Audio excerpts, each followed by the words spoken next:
Salut à toutes et à tous et bienvenue sur Warzone, votre podcast baseball universitaire, le tout en français. Bien content de vous retrouver encore une fois alors que on est en plein mois de juin, il fait super chaud et surtout au niveau du baseball universitaire c'est également super chaud. On avait 64 équipes au départ, il ne reste plus que 8. Place maintenant et direction plutôt du côté de Omaha dans le Nebraska pour les fameux College World Series. On va en parler dans un épisode qui va être assez court parce que malheureusement je n'ai pas beaucoup de temps cette semaine devant moi, voilà, beaucoup de temps libre, etc. Donc ça va être assez court malheureusement, mais je vais essayer de faire du mieux que je peux pour vous présenter un minimum ces College World Series. Avant de commencer, comme d'habitude, le petit instant promo, vous pouvez retrouver cet épisode et tous les précédents sur toutes les plateformes d'écoute ainsi que sur YouTube. Et de même, vous voyez, je speed, hein. Et de même, vous pouvez retrouver l'Omera sur tous les réseaux sociaux en général. On va commencer sans plus tarder, allez, c'est parti.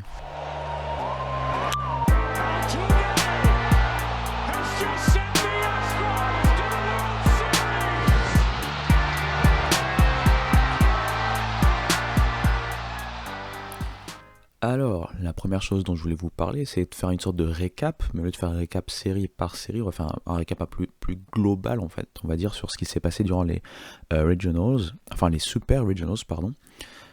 Vous le saviez, il restait 16 équipes parmi les 64 équipes de départ. Ces 16 équipes étaient divisées en 8 match-up, où c'était des séries assez régulières. La première équipe qui gagne 2 matchs face à l'autre remporter la série, comme on voit même en MLB ou en NPB, etc. C'est du baseball assez reconnu, assez simple à comprendre, contrairement à la double élimination qu'on peut voir en Regionals et ensuite au College World Series. Pour faire simple, on se retrouve avec 8 équipes et c'est divisé parfaitement entre la ACC, la Atlantic Coastal Conference, et la SEC, la meilleure conférence du pays, la Southeastern Conference. Ça a amené pas mal de questions, puisque avant en fait ces Super Regionals, il y a eu pas mal de polémiques, notamment lors des Regionals, où on commençait à remettre en doute un peu la puissance de ces conférences, qu'on voyait pas mal d'upsets en termes de matchs. Mais au final, en termes de zone de tournoi, par exemple, jusqu'au bout des Regionals, on a eu très peu de surprises. La grosse surprise, c'était Evansville, qui d'ailleurs a perdu face à Tennessee, mais non sans donner quelques sueurs froides à Tennessee, donc bravo à eux. Un seed 4 qui arrive aussi loin, c'est quand même assez exceptionnel pour une petite mid-major. Quand je dis petite, c'est pas de manière pessimiste, enfin c'est pas le bon mot, mais de manière négative. C'est vraiment petit dans le sens où c'est un budget bien plus modeste. Je me rappelle que j'ai vu une stat qui disait qu'en gros, le département athlétique de Tennessee, ce qu'il gagnait par mois, je pense c'est ce que gagne, enfin il gagne plus par mois que ce que gagne Evansville sur l'année, en termes de gains dans le département athlétique. Le département athlétique, c'est-à-dire tous les sports confondus. Donc c'est pour dire que voilà, on n'était pas sur le même niveau, mais c'est un peu comme si on veut comparer un peu bêtement, entre guillemets, mais un peu comme la Coupe de France, avec le petit poussé qui arrive à, sur quelques matchs ou sur un match, poser beaucoup de problèmes à des équipes réputées, ou en tout cas plus fortes. On s'est retrouvé en fait avec des Super Regionals avec très peu de surprises, il y en a eu quand même quelques-unes, mais au final, je vais vous rappeler d'abord qui a été qualifié et ce qu'on peut en retirer. Il y a 8 qualifiés donc. Les 8 qualifiés sont Florida. Florida, je vous en avais parlé, c'est vrai que c'est une surprise compte tenu de leur sélection, puisque comme je l'ai dit, ils ont eu un bilan très moyen sur la saison. Mais comme je disais, sur le papier et dans un contexte de tournoi, ils peuvent aller loin. La preuve, ils sont en College World Series, comme je l'avais un peu pronostiqué, c'est le moment melon. On a, entre guillemets, leur in-state rival, les rivaux du même état, Florida State qui a pris une sorte d'année sabbatique l'année dernière du tournoi national, parce que je rappelle, c'est la fac qui a été le plus souvent au tournoi national, et je pense que c'est l'une des facs, si ce n'est la fac, qui a été le plus souvent au College World Series également. Donc là, ils sont de retour, et après une année difficile, une première année de Link Jarrett difficile, ils ramènent une équipe sous son commandement au College World Series 2 ans après Notre-Dame. Donc Florida State, Tennessee, tête de série numéro 1 qui pour l'instant, même s'il y a eu des secousses, a réussi à s'en sortir et à passer l'obstacle Evansville. On a ensuite North Carolina, et j'ai vu la série jusqu'au bout, et bravo à West Virginia de les avoir tenus en respect tout au long des 2 matchs. Les 2 matchs ont été très serrés. Le premier match, pour rappeler rapidement, West Virginia menait même 6-4 dans la 9e manche, si je me rappelle bien. Ils ont presque réussi un coup de maître, mais ils se sont fait avoir en fin de 9e. Ils se sont fait walk-off, tout simplement. Et le match suivant, c'était un peu sur cet ordre d'idée où c'est resté très serré pendant longtemps avant que North Carolina arrive à s'en sortir. Donc bravo à West Virginia qu'on n'attendait pas à pareille fête, mais qui sur les 2 dernières saisons là, a quand même prouvé des choses, avec un DJ Weatherholt qu'on va attendre à la draft assez haut, avec un Randy Mazie dont je parlais lors du podcast, je pense, qui prend sa retraite, hein, il va s'occuper un peu de sa famille. Donc voilà, il y avait ce côté émouvant. Ils n'ont pas réussi à délivrer l'upset, mais North Carolina a vraiment montré des choses assez incroyables. Donc je récapitule, hein, j'ai du mal. Florida State, Tennessee, North Carolina. On a UVA pour le seul pronostic où j'ai eu faux. J'imaginais Kansas State les upsets, mais ça n'a pas été le cas. Ils ont bien tenu leur terrain. Et c'est un habitué, hein, parce que la saison dernière, j'étais en College World Series. 2022, peut-être pas, mais 2021, je suis quasiment sûr. Donc voilà, depuis 2009, je pense que UVA, c'est l'équipe qui a été le plus souvent en College World Series. Texas A&M s'est également qualifié, mais a perdu gros, puisqu'ils ont perdu Braden Montgomery, l'un des plus gros prospects de la prochaine draft. Hein, il s'est cassé la cheville, si je me rappelle bien. Kentucky, dont c'est les premiers College World Series dans leur histoire, mais qui est vraiment pas à sous-estimer. Je suis obligé de récapituler dans ma tête, parce qu'à chaque fois, j'oublie combien d'équipes j'ai dit. Donc, on va recommencer ça. Désolé.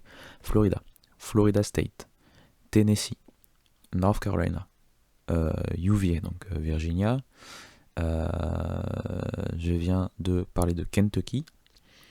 NC State s'est qualifié et je l'avais un peu pré-shot aux dépens de Georgia. Georgia, c'était une tête de série, c'est vrai, mais NC State sur le papier, avec l'expérience, avec un groupe qui, notamment, pour certains, était déjà présent en 2021 quand il y a eu le scandale Pau, c'est-à-dire l'équipe était qualifiée pour aller loin au College World Series et malheureusement, avec le Covid, ils n'ont pas pu jouer avec leur force et donc Vanderbilt est passé à leurs dépens.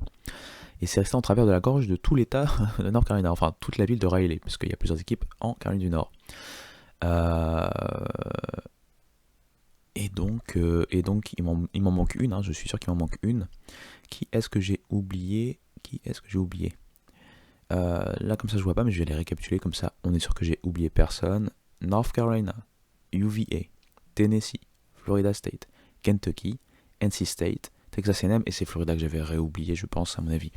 Bref, ce début d'épisode est assez confus, désolé pour ça, mais voilà, vous avez les 8 équipes qualifiées.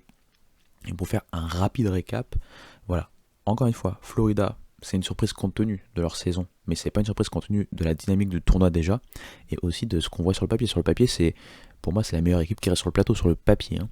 C'est vrai qu'il y a des difficultés, peut-être c'est l'équipe la moins homogène aussi, parce que c'est vrai qu'entre le pitching staff qui est assez moyen, même s'ils ont quand même réussi à sortir 2-3 joueurs qui ont fait le boulot, et le line-up qui est monstrueux, il y a quand même un gap, mais Florida sur le papier, c'était en termes de pré-saison, c'était l'équipe numéro 2 du pays, derrière Wake Forest. Et voilà, Jack Caglione, c'est le meilleur joueur du baseball universitaire, n'en déplaise à la saison exceptionnelle de Charlie Condon, hein, qui pourra peut-être partir premier de la prochaine draft. Mais le joueur le plus effrayant de ce college baseball, c'est bien Jack Caglione. Et Jack Caglione a porté véritablement Florida face à Clemson, parce que certes, ils ont upset Clemson, mais ça n'a pas été si facile. Et on a vu un match, je sais plus si c'était le match 2, mais qui était incroyable. Bref, on a eu, c'est vrai, parmi le récap à faire, on a eu pas mal de séries qui sont terminées en 2-0, c'est-à-dire qu'il n'y a pas eu de suspense, il n'y a eu que 2 séries sur les 8 qui ont eu besoin d'un match 3, avec NC State qui est donc le dernier qualifié, puisqu'ils sont qualifiés le lundi, tandis que Tennessee a dû batailler, mais c'est quand même, a quand même relativement eu un chemin aisé, dans le sens où le dernier match, ils ont laminé la courageuse équipe d'Evansville. Mais donc voilà, on avait pas mal de débats vis-à-vis de pourquoi on donne autant d'accessites en termes de sélection aux équipes de ACC et aux équipes de SEC. Et beaucoup pourraient rétorquer que justement le fait d'aller voir là, c'est pas forcément leur force, mais c'est aussi le fait que juste en termes de probabilité, forcément vous avez plus d'équipes que les autres. Donc il y a plus de chances que vous pouvez vous retrouver au College World Series. Oui, mais c'est un peu oublié aussi de regarder l'aspect sportif pur. Si vous regardez les matchs, les meilleurs pitchers la plupart du temps sont dans ces conférences-là. Les meilleurs frappeurs, et c'est pas pour rien qu'ils sont aussi dans les hauts choix de draft, ou en tout cas dans les hautes projections de draft, sont dans ces conférences-là principalement, ces 2 conférences. Donc il n'y a pas de hasard. Voilà pour ce récap vraiment rapide et un peu confus, désolé encore, hein, j'ai vraiment pas beaucoup de temps malheureusement pour pouvoir vous parler de ce qui est pourtant le plus important, le climax du climax du climax, hein, les College World Series. Je m'en excuse encore une fois. Mais voilà, c'était un mini retour sur ce qui s'est passé et les 8 qualifiés que l'on a. Je vais quand même prendre une mini respiration pour boire un peu d'eau. Et là, ensuite, sur cette dernière partie de podcast, on va vraiment parler en fait des 8 équipes. Sachant qu'on va un peu décortiquer chacune des 8 équipes, force, faiblesse assez rapidement. Et ensuite, je vais vous donner mon prono, mais mon prono direct, qui pour moi va remporter. Je ne vais pas vous faire vraiment tout le déroulé malheureusement. C'est ce que j'aurais bien voulu faire pour le jeu. Ça aurait été un peu plus interactif et ludique. Mais je n'ai malheureusement pas le temps. Allez, je reviens.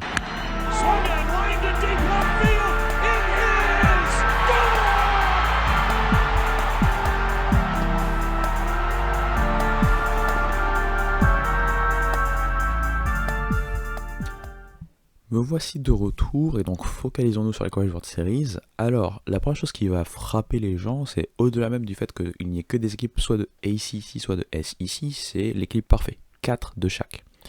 De l'autre côté, en termes de bracket, on a donc un bracket où il y a une équipe SEC entourée de 3 équipes ACC, et on a donc bien sûr le miroir à l'opposé dans l'autre bracket, avec une équipe ACC entourée d'équipes SEC.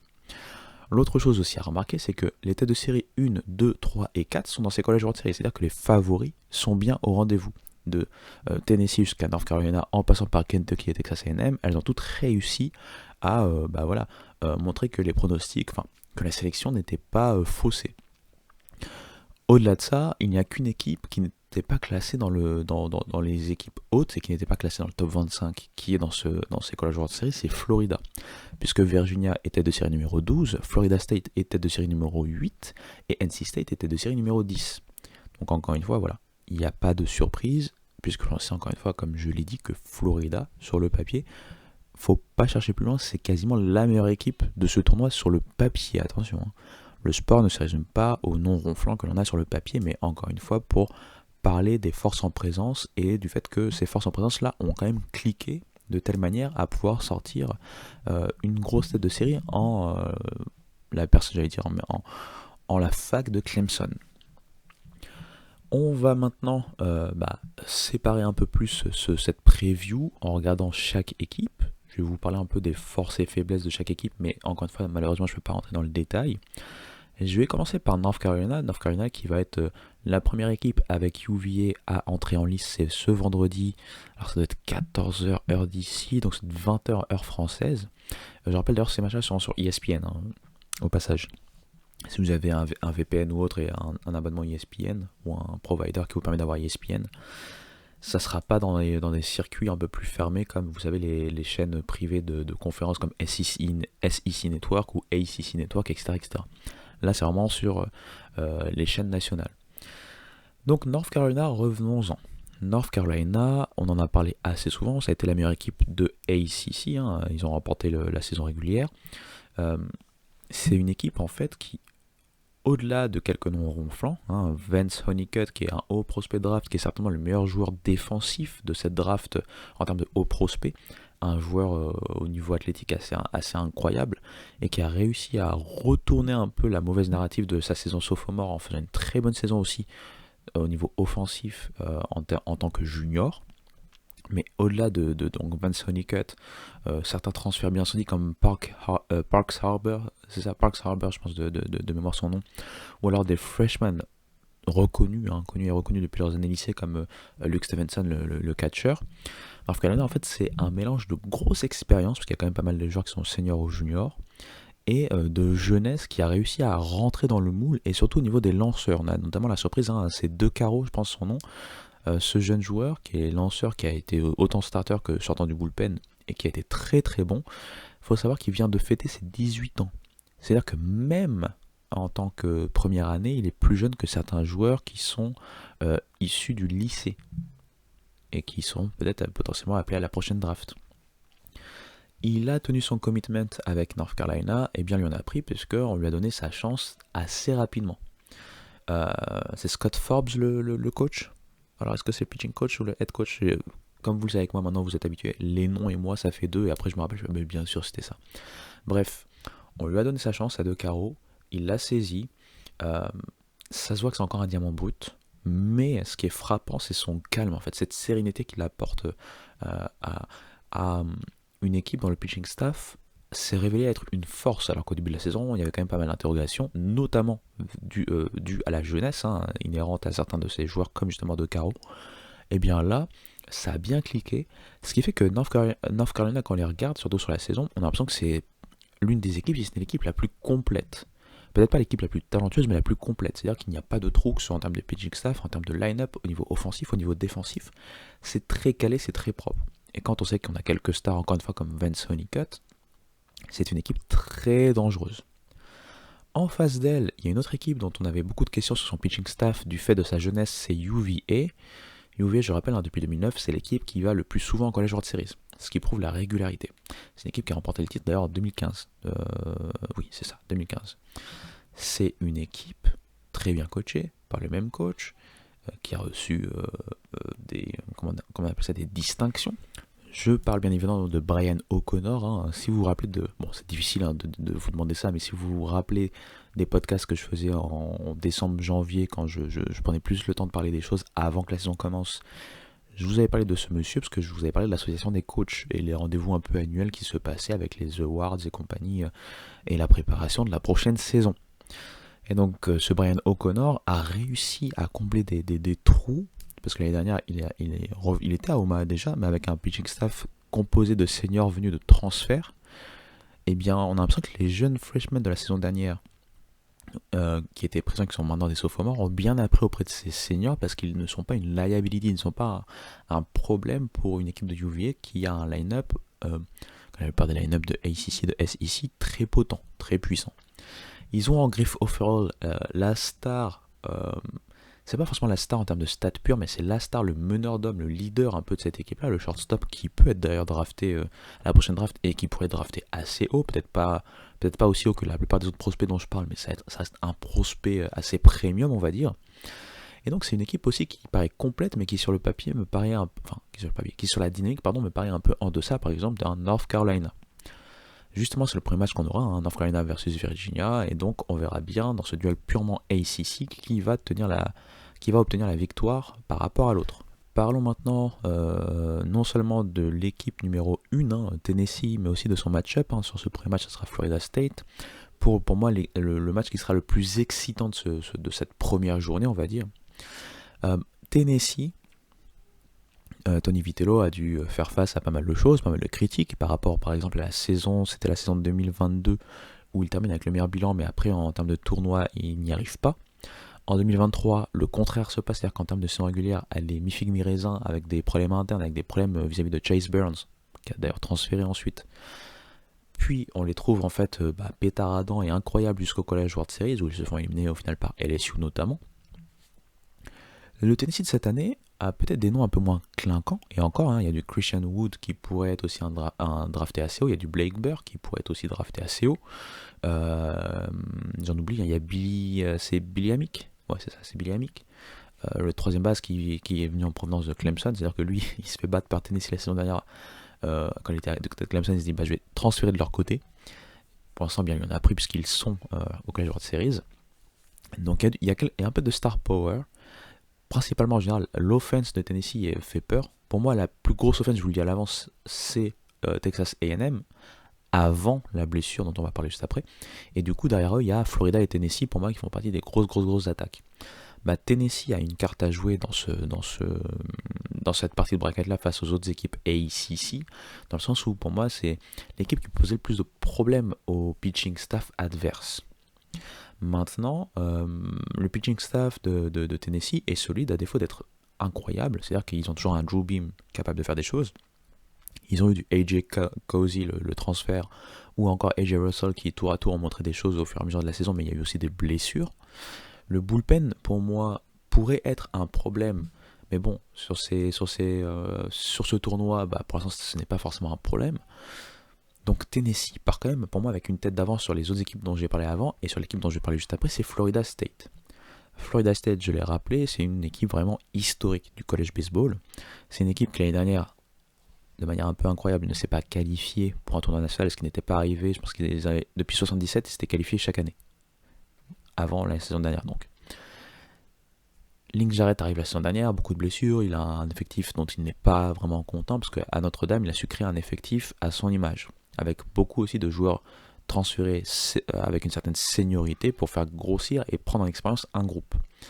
Là, cette saison, il a réussi à mettre un peu plus en place ce qu'il voulait. Il a aussi eu l'émergence de joueurs incroyables comme James Tibbs, dont on pourrait encore parler en termes de haut prospect draft.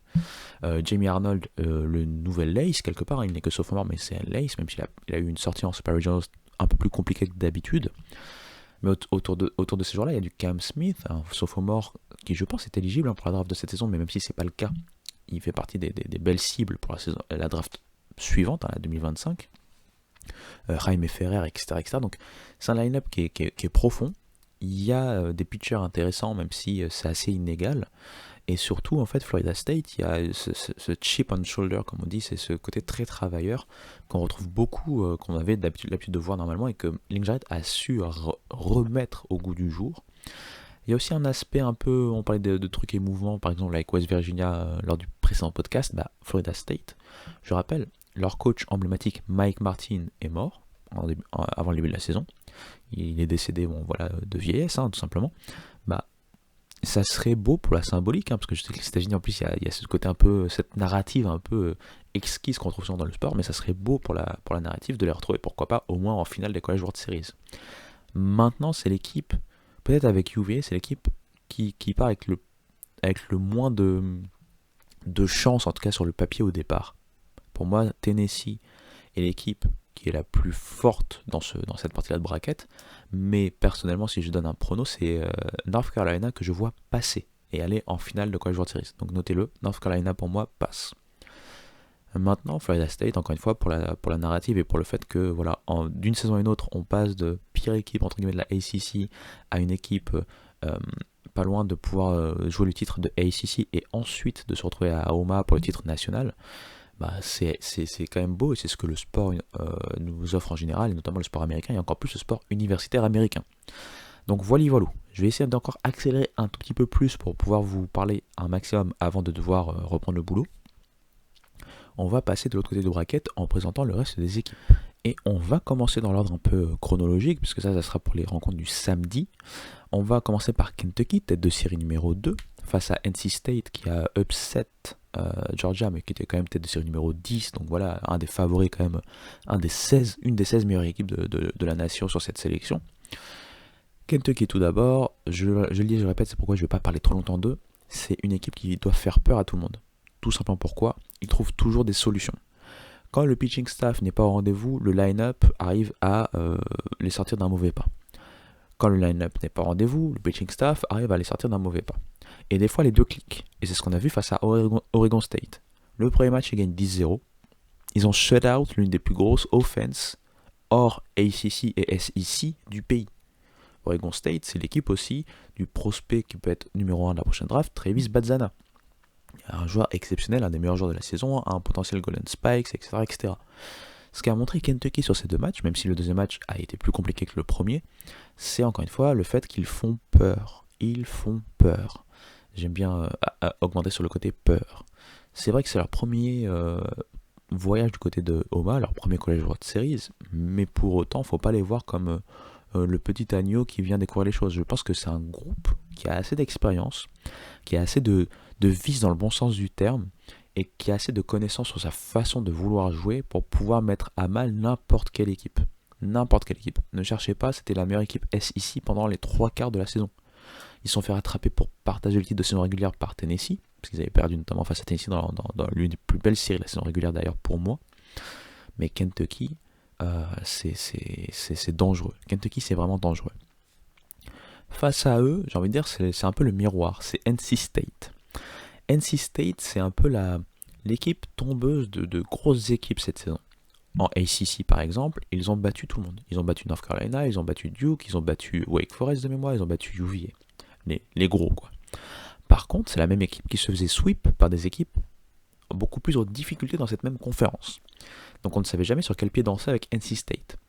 C'est une équipe qui a une grosse expérience, qui a un mélange comme la plupart des équipes entre jeunes et expérience, mais qui a une grosse expérience parce qu'il y a des joueurs comme Sam Highfield, notamment le lanceur, leur starter, qui étaient présents déjà en 2021. En 2021, je rappelle encore une dernière fois, ils font une saison exceptionnelle, ils se qualifient jusqu'au College World Series. Au College World Series, ils font peur à tout le monde. Ils sont pas loin de pouvoir rafler la mise et d'aller au final des World Series, mais le Covid s'en mêle. À cause du Covid, bah, ils ne peuvent pas jouer. En tout cas, les forces en présence sont beaucoup plus faibles. Ils se font battre donc par Vanderbilt, qui n'a pas été, bref, qui selon certains n'a pas été très sport, mais en même temps, bon, c'est pas la faute de Vanderbilt si le Covid a touché NC State, quoi, non plus. Faut pas changer la narrative, mais tout ça pour dire que NC State, depuis 2021, il y a ce mauvais goût dans la bouche, en fait, qu'ils veulent réparer un peu. Là, ils ont un groupe qui est assez différent du groupe de 2021, parce que c'est vrai qu'il y a des joueurs qui étaient à l'époque freshmen, qui sont maintenant des seniors et qui sont ici, ou même des 5e années, qui étaient sophomores, qui sont des 5e années, qui sont ici. Mais surtout, ils n'ont pas... Enfin, contrairement à 2021, ils ne peuvent pas dire juste c'est un groupe homogène. Ils ont pour moi une star qui est Jacob Kozar, et ensuite, ils ont ce groupe homogène. Donc, est-ce que le fait d'avoir une star en plus va leur permettre justement de faire ce qu'ils auraient bien voulu faire en 2021, c'est-à-dire accrocher un strapontin pour les finales de College World Series? Rien n'est moins sûr parce que justement, ils se retrouvent face à un peu, pour moi, l'équipe qui peut vraiment les faire déjouer, c'est-à-dire Kentucky. Donc, on va passer à l'autre affiche. Je vais vous donner mon finaliste qui va aller en finale dans cette partie-là du bracket, puisqu'on va parler de Texas A&M et Florida. Texas A&M, tête de série numéro 3. Pour le coup, c'est la meilleure attaque du pays, pour moi. Point final. Ils l'ont d'ailleurs encore prouvé lors du tournoi national, puisque en Regionals ou en Super Regionals, ils sont quand même bien débrouillés de niveau, enfin du côté offensif de la chose. Le gros problème, c'est que leurs meilleurs joueurs, certains vont argumenter, puisque le baseball se joue des deux côtés, ils pourraient vous dire que J.C. Laviolette est le vrai meilleur joueur de Texas A&M, mais pour moi, Braden Montgomery, puisqu'il est beaucoup plus, il est un peu plus âgé, il est draft ready, alors que n'importe quoi, J.C. Laviolette, lui, n'est que sophomore. Pour moi, leur meilleur joueur, c'est Braden Montgomery. En tout cas, c'était le meilleur joueur offensif. Et il s'est blessé gravement. Il ne pourra pas jouer donc lors de ce tournoi. Et ça change quand même la donne, puisque ce qui fait de Texas A&M l'attaque qu'ils sont, c'est notamment ce 1-2-3 punch de début de line-up. Gavin Graovac, le freshman qui a été incroyable, une belle révélation, en lead-off. J.C. Laviolette en 2-all et Braden Montgomery en 3-all. Et rien qu'avec ce 1-2-3 punch, ils ont martyrisé en début de match et début de manche pas mal de pitching staff adverse, notamment en SEC. Le problème maintenant, c'est qu'il va falloir remplacer Braden Montgomery, même s'il y a quand même des joueurs. Il y a Apple, c'est Jackson Apple de mémoire, il y a Caden, j'ai oublié son nom de famille, je suis désolé, et j'aurais pas le temps de chercher. Mais bref, on va pas faire du name dropping de toute façon, mais tout ça pour dire qu'il reste, malgré Braden Montgomery, une grosse attaque, mais peut-être moins impactante que, bien sûr, avec Braden Montgomery. Ce qui est intéressant pour Texas A&M, contrairement à leur dernier passage en College World Series en 2022, c'est que maintenant ils ont un pitching staff. Ils ont un pitching staff, quand je dis ça, solide. On peut parler par exemple de leur starter, leur ace Ryan Prager, même s'il a eu quand même des difficultés lors de ce tournoi. Mais moi, c'est surtout au terme de bullpen, notamment certains releveurs comme Chris Cortez, Chris Cortez Jr., je pense de mémoire, il y a un junior derrière, voilà, sur lesquels je veux un peu souligner la chose, c'est-à-dire que Texas A&M, ce n'est plus l'équipe qui va devoir forcément avoir un gros score pour gagner. En tout cas, c'est ce qu'ils nous ont montré jusque-là. On verra ce qu'ils vont pouvoir faire face justement à une autre grosse attaque. Et c'est la fin des présentations, puisqu'on va parler de Florida. Je vais faire assez rapide, on en a déjà parlé. Florida, tout le monde les conspuait parce qu'ils ont eu une saison moyenne, mais malgré tout, par la force de leur calendrier, parce que c'est le calendrier le plus difficile de toute la nation, et par le fait que voilà, ils ont quand même montré des choses, ils se sont retrouvés à être sélectionnés. Maintenant, ils ont prouvé que la sélection n'était pas venue de nulle part, puisqu'ils étaient que tête de série numéro 3. Ils se sont battus non seulement à Nebraska, mais Oklahoma State, dans le regional de Oklahoma State. Ils viennent de battre Clemson à Clemson. Alors, encore une fois, ça a été épique. Si vous avez la chance et le temps d'aller voir des highlights sur Wheels, par exemple, sur YouTube, allez-y. Parce que ce match-là que j'ai vu, alors encore une fois, j'ai une mémoire de poisson rouge, mais ce match-là que j'ai vu, je pense que c'était le match 2 d'ailleurs, il était incroyable. Il était sublime. Incroyable. Du baseball comme on en aime, comme on aime regarder. Mais bref, Florida a retrouvé ce qui manquait selon moi pour qu'il fasse vraiment un deep run, c'est-à-dire une continuité en termes de performance offensive. Quand je parle de continuité, c'est-à-dire qu'il ne faut pas juste se contenter de solo home run par-ci et par-là. La puissance, ils l'ont. La puissance, on le sait, c'est peut-être le line-up qui a le plus de puissance possible. Ty Evans, Colby Shelton, Tyler Chestnut, Shelnut, pardon, Chestnut. Tyler Shelnut et bien sûr Jack Caglione. Il n'y a pas que d'ailleurs, puisque tout le line-up s'est révélé sur ce tournoi national, puisque même des joueurs qui étaient un peu sortis, enfin mis dans le frigo, ont été ressortis du frigo, ont été décisifs en termes de pinch hitter et compagnie. Donc l'attaque de Florida sur la dynamique peut faire encore plus peur que l'attaque de Texas A&M, sachant que maintenant ils ont perdu Braden Montgomery. En plus de ça, même si leur pitching staff pour le coup est un peu plus limité, ils ont trouvé en Brandon Neely on va dire leur lanceur à tout faire, parce qu'à la base c'est plutôt un releveur, hein, on le voit notamment en termes de distance, il a toujours du mal. Ils ont trouvé des moyens de starter, continuer, rester dans les matchs avant tout. Je ne sais pas dans quel état physique de forme Brandon Neely est avec tout ce qu'il a fait comme effort, mais en tout cas il va avoir encore besoin d'un grand Brandon Neely et d'un grand pitching staff, en tout cas d'avoir bout à bout des joueurs capables de les garder dans les matchs pour pouvoir faire encore un gros run. Maintenant, moi je vais partir sur une cote sur cette partie de bracket. Quand j'ai une cote, c'est pas une cote sur la tête de série que c'est, mais c'est une cote sur l'expérience et l'historique. Beaucoup d'observateurs vont quasiment vous dire que l'équipe qui va sortir de ce bracket-là devrait se jouer entre Texas A&M et Florida. Moi, en fait, j'ai envie de vous dire que l'équipe qui pour moi va en finale sur ce bracket-là, c'est Kentucky. Donc moi, j'ai une finale Kentucky-North Carolina, et je vous dis, mon vainqueur, c'est North Carolina. Donc voilà, je peux pas trop vous expliquer parce que je suis obligé d'arrêter le podcast ici. Et encore une fois, je m'excuse 1000 fois pour la rapidité de ma diction, encore plus que d'habitude. Déjà que je parle vite de nature, là, ça a été encore plus vite que d'habitude. Enfin, j'ai essayé d'articuler un maximum. Désolé aussi de ne pas pouvoir rentrer en profondeur, contrairement à d'habitude. Et surtout, j'espère que malgré tout ça, ça vous aura plu. Je le rappelle, ça commence ce vendredi dès 20h heure française avec UNC, donc North Carolina face à Virginia. Avant d'avoir pour moi le gros match de cette première journée, c'est-à-dire Tennessee face à Florida State, ça c'est à 1h du matin. Et ces matchs-là vont être diffusés en antenne nationale, donc ça va être sur ESPN. Donc si vous avez un VPN et un abonnement ou autre, un provider et compagnie, il y a une chance quand même de pouvoir voir ces matchs-là. Si vous pouvez, allez-y, c'est vraiment du baseball sympa et fun à regarder. Nous, on essaye de se retrouver la semaine prochaine, même si la semaine prochaine également, j'ai pas mal de choses à faire côté vie professionnelle. J'espère être là pour pouvoir faire un débrief de cette première semaine de College World Series, parce que les College World Series, pour finir, ça dure quand même 10 jours. Là, ça commence ce vendredi, mais ça finit potentiellement le lundi de la semaine qui suit. Pas le lundi qui arrive, mais le lundi encore suivant.